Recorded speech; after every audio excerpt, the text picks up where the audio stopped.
Storytime. I wonder how long it took.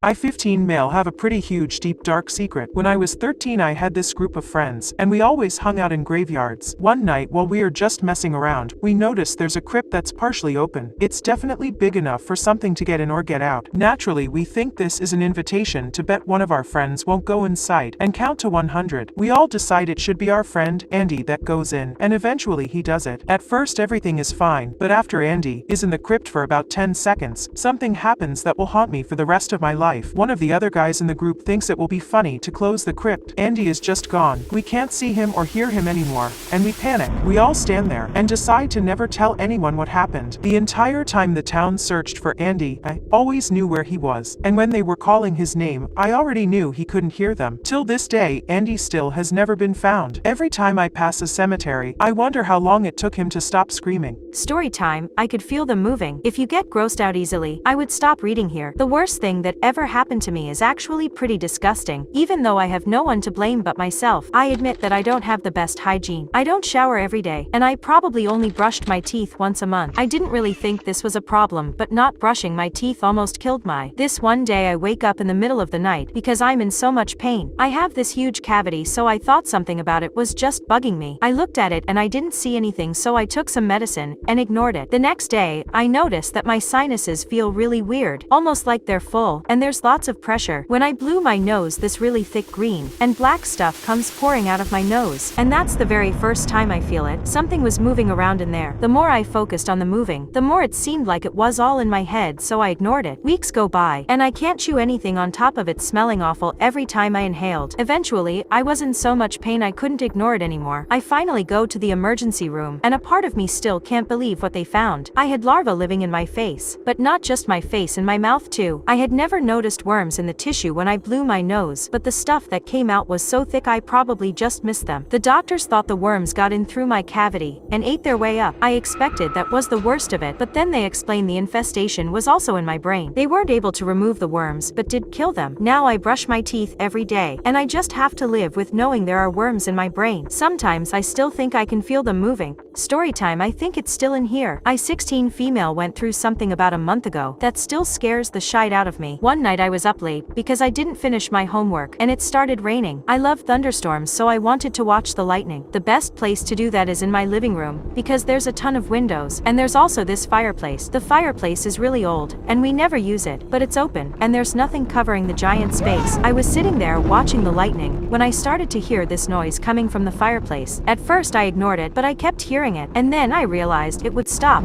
as soon as I started paying attention to it. I still just figured it was the rain, until I realized it sounded like the noise was getting closer and closer. I thought it might be an animal, and that's when I heard another sound, but this time it was a voice. I couldn't make out what it was saying, but I knew someone was trying to break in. I was going to wake my dad up when I saw two glowing red dots, not side by side like you'd expect, but one on top of the other. I stood there too afraid to move, and I noticed I could hear breathing that wasn't mine. Just as fast as the two dots appeared, they disappear, and I ran. I wasn't sure what I saw, so I didn't want to wake my parents up. Now I wish I had. I have no idea what crawled down the fireplace, and I think it's still in here. Storytime. Better her than me. My mom and I love to go to antique shops and estate sales. This one day I'm at an estate sale, and I see this really gorgeous hand mirror. I needed one for my vanity area anyway, so I bought it. When I showed it to my mom, she asked me why I would buy a broken mirror. I was really confused because the mirror looked fine to me just a second ago, but when I turned it around to look again, it wasn't fine. The entire glass part that shows your reflection was missing. I thought maybe I was wrong and tried not to think about it, but I was positive the glass was there before. As soon as I got home, I took the mirror out and it was fine. As I was looking at the mirror, my mom called to me from the other room, and when I looked up in that direction I froze. Out of the corner of my eye I could see that my reflection wasn't looking off to the right like it should have been. It was looking straight up, directly at me, and then it started grinning. I was too afraid to look back down, so I just put the mirror face down on my desk and left my room. That night while I was in bed, I could hear whispering, but it didn't sound like one or two people, it sounded like 20. I was super scared, but I got up and looked at the mirror mirror. It was my reflection, but it wasn't. I couldn't put my finger on it, but something was off. I tried moving my head, but my reflection didn't budge. It just stared back at me. And then that awful grin started to spread across the mirror. I dropped the mirror, ran, and slept in the living room. The next day my friend came over after school. She picked up the mirror, looked at it, and fixed her hair. I asked her if she liked it so fast. She started looking at me weird. When she said yes, I told her she could have it. It's been a month since she took the mirror, and both of her parents have died. She's been in a lot of trouble, and honestly, she looks kind of sick. Part of me feels guiltily because it all might be my fault, but hey,